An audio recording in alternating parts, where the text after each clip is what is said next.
not like you're just born this strong person. No. Right? You have the ability to take things in your life that happen and turn them into strengths and learn and grow from them and become resilient versus being a victim.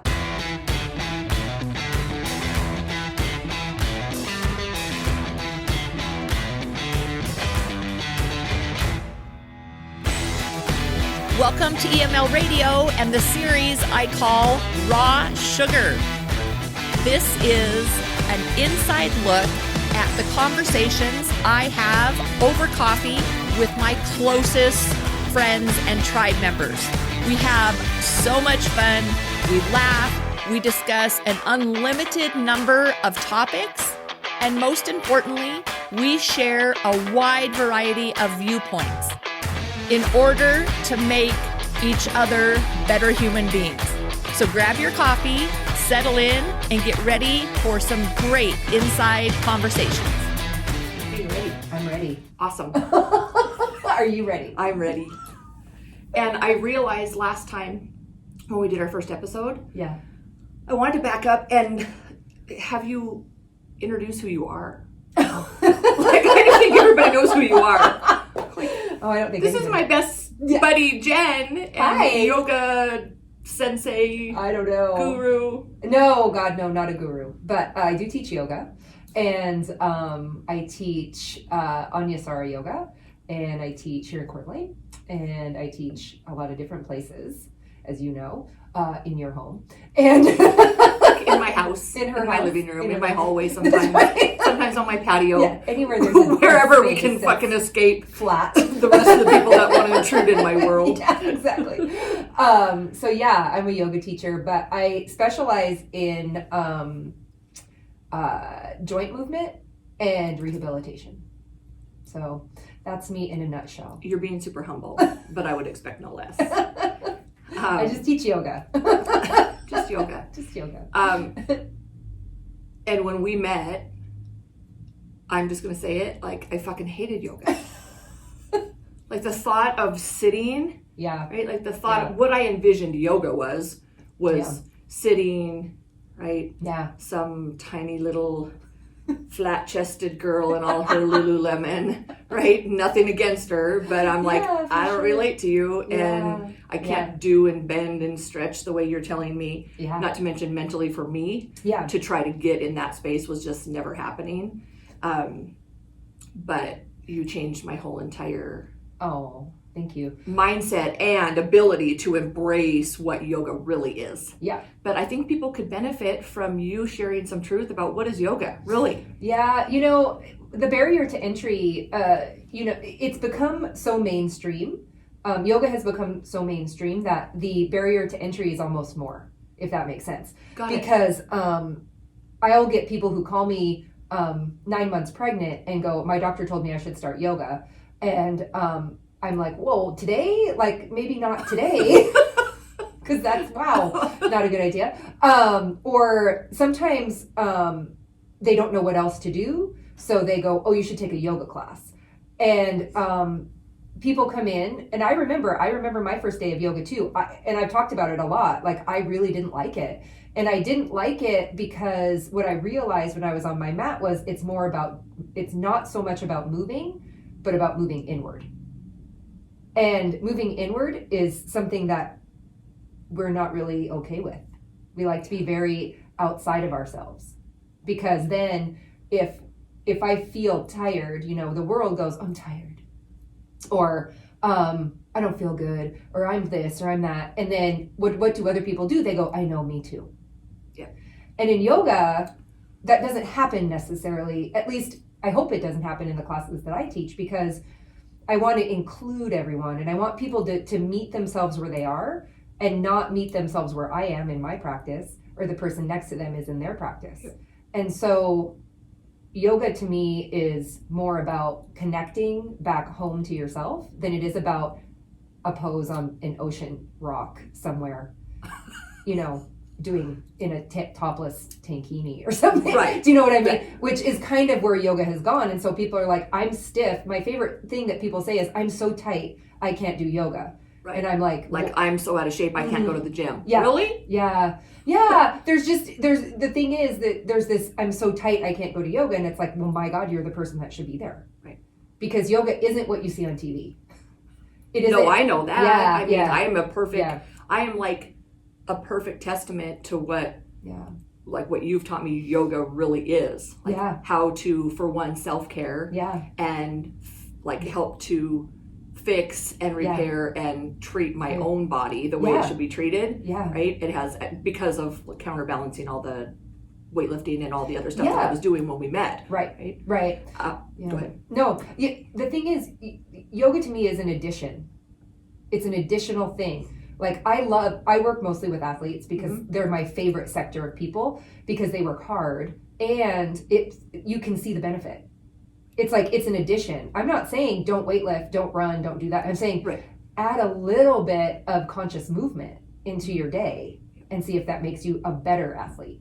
Well, it made me a completely 10 times better athlete, right? Yeah. Changed my range of motion, and not even just like the physical differences in my body. It was more of a mental state of being really connected to myself. And like when you say these crazy little kind of things you say, I can't even think what I'm at, but it's like, you know, like release your shields of sabotage. Yeah, I'm like, I don't know what the fuck that means.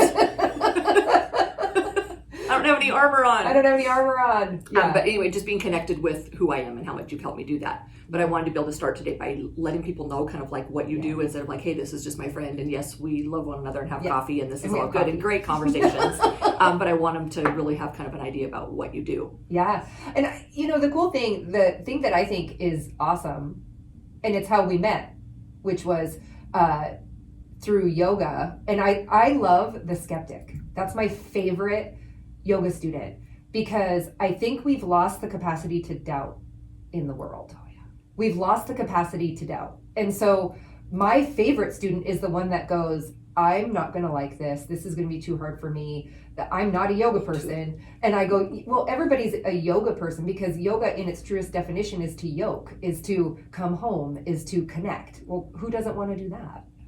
Well, as humans, we want to, and this is perfect about what I wanted to talk to you about today, too. I had like a whole list of, I had a crazy week, so it was like as I was driving here this morning, I'm like, what are we going to talk about today? Like in 20 minutes. Right? Because I had about 2 hours worth of stuff. But not wanting to connect. Right?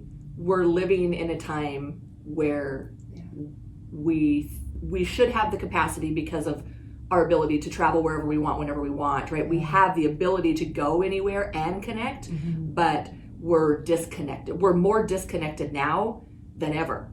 Yeah. And I'm glad this came up because I've told you I'm going to therapy right now because I've just had too many life changes and things that I felt like were getting outside of my control. Sure. Plus I thought it was so great that, you know, going to therapy and admitting you would be in therapy has such a stigma to it. Oh yeah, right? For sure. Although we're saying like, you know, if you need help, get help, right? Like think about suicide awareness right there. Yeah. Right? We're talking about a lot of shit, but we're not actually doing it. Yeah. And this is like a deep rabbit hole, but my mind has just been spinning in it this whole entire week, especially with the coronavirus stuff and everything else we've got going on. This week in my therapy, we really honed in on sympathy versus empathy. Okay. And I understand this. Like I understand sympathy and empathy and the differences. But I wasn't necessarily recognizing in myself areas where I wasn't sympathetic, where I wasn't empathetic, where I was being sympathetic.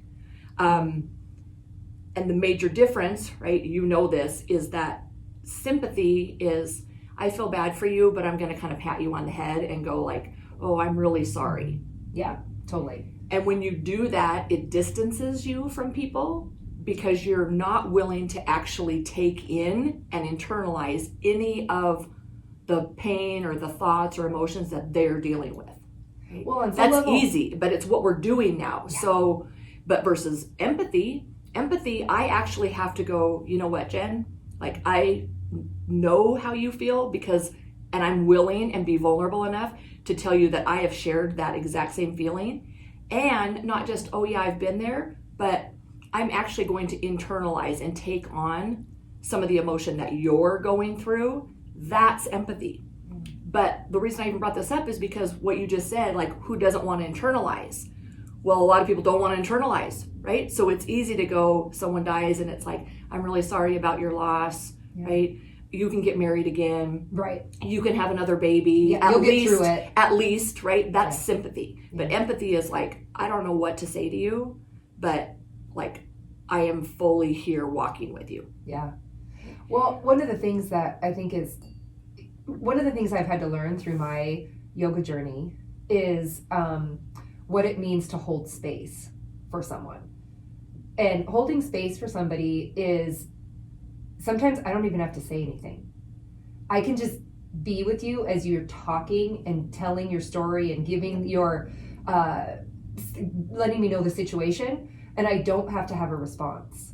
And I think on some level, there's so many people, it like we're going 1,000 miles an hour, and then you go to talk to somebody, you go to sit down and talk to somebody, and they just want to shut you down. They're like, oh yeah, I know how that feels. Yep, sorry, you'll be fine. Oh, I know, me too. Right? Me too. And so what I've learned, because I'm a fixer, so am I. I want to be a fixer. I want you to feel better. Yeah. But what I've had to learn is, it's not my job to make you feel better. It's my job to go, okay, let's talk about it. Let's just sit with it. Yeah. And I think as humans, we're afraid to sit with emotion. Totally. And so that's where people go, oh, I'm so sorry.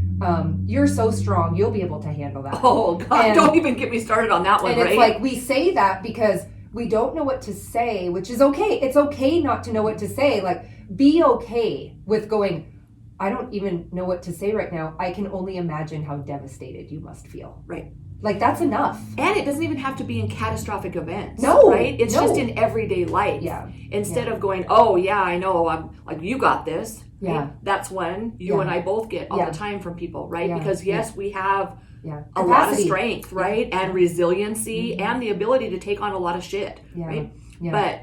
And that's like a skill that you and I both have refined, right? I'm not afraid to own that and admit it, right? Like that was work. It's not like you're just born this strong person, right? You have the ability to take things in your life that happen and turn them into strengths and learn and grow from them and become resilient versus being a victim, right? Which you and I have both done. Right, totally. But the hard part about that is when you're struggling, like I've been struggling, I just get from the outside world, even if I just go like, I'm going to try to open up a tiny bit and just say, man, I'm really having a hard time. People are like, oh, you got this. Right.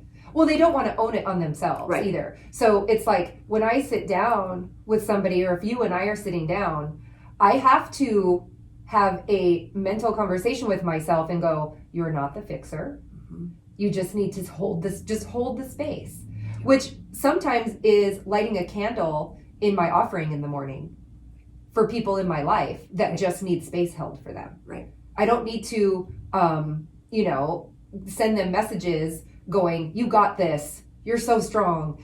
Because you know what? Maybe they don't feel that way. A thumbs up. Yeah, a thumbs up. And I would never want to take away somebody's capacity to feel, which I think is what happens to me, at least how it feels to me when somebody goes, you got this, you're so strong. It's like, you know what? I don't want to be strong right now. Right. You're like, yeah, I'm going to. Yeah. And that's all great. But I need this time to be able to feel and just sit with the way I'm feeling right now. Yeah.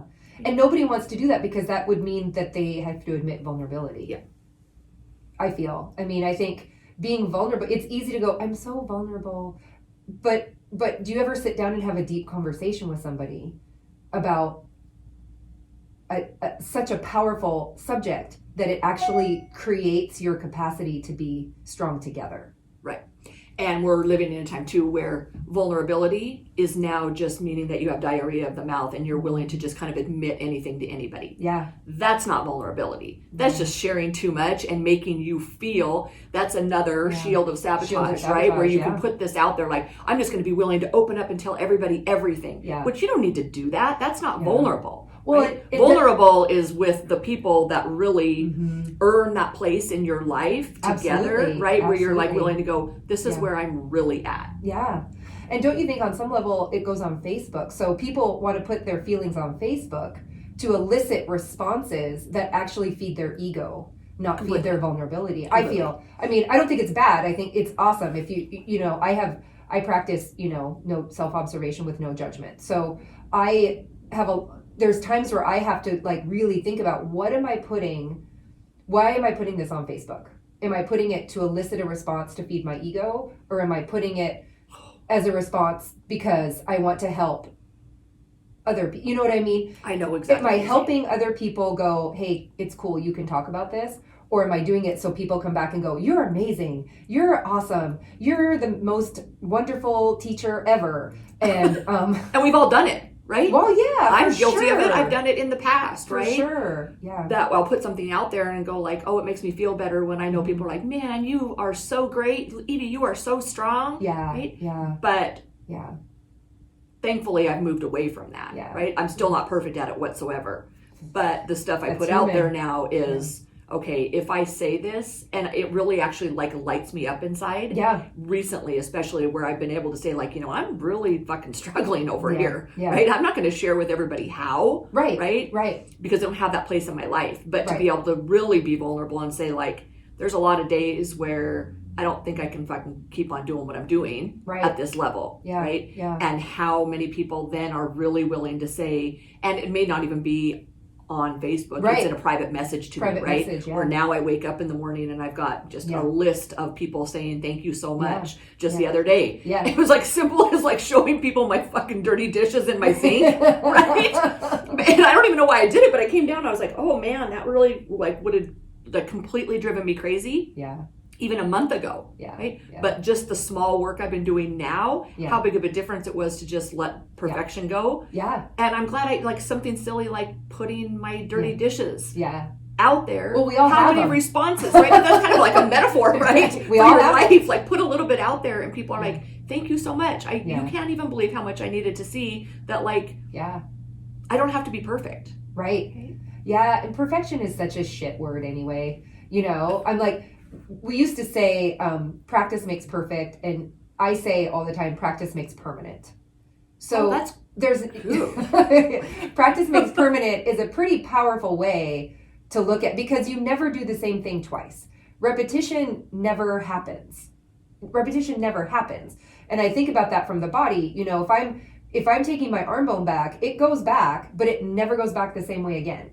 So if I'm in a constant state of compensation, just like if I'm in a constant state of compensation in my life, I'm going to practice permanence of compensation. It's never going to be perfect. Right. Because the load we carry, whether it's physical or metaphorical, is so strong. And compensation happens, we don't even know what's happening. So it's like to connect inside, to look at myself and go, I'm going to observe myself without judgment. So I can pay attention to where I'm making permanence. I'm going to pay attention to where I'm creating this connection with other people as opposed to perfection with other people. Mm-hmm. That's a huge deal. Yeah. And it's hard. And nobody wants to do, it's hard. Who wants to do that? No, it's hard and it's scary. Yeah. Right? I'd rather put myself on, Facebook in a pose that looks amazing. Which I've never done. No, she hasn't. Like, dude, like even trying to like let you, like the fact that you're even on a video camera right now is like, I fucking never thought I'd see the day. Not my right? thing. Like Jenny used to like want to hand me my head when I would try to video her at the gym when I owned the gym. She's no pictures, no video. Well, that's because I want people to understand the internal state of myself versus the external state of myself. Externally, I elicit a response, whatever that is. But internally, when I'm teaching, when I'm transmitting, it's a softer response. Yeah. And so I'd rather have that, but here I am.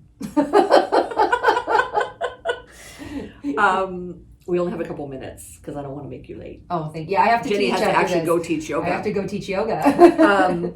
But I want to ask you, from last time we recorded to now, what's a new truth you have to share? What's a new truth? New truth, something that has transpired, because I know you constantly are evolving. So when you're constantly evolving, you definitely will have new truths, like multiple times a day. Yeah. Can you give me one?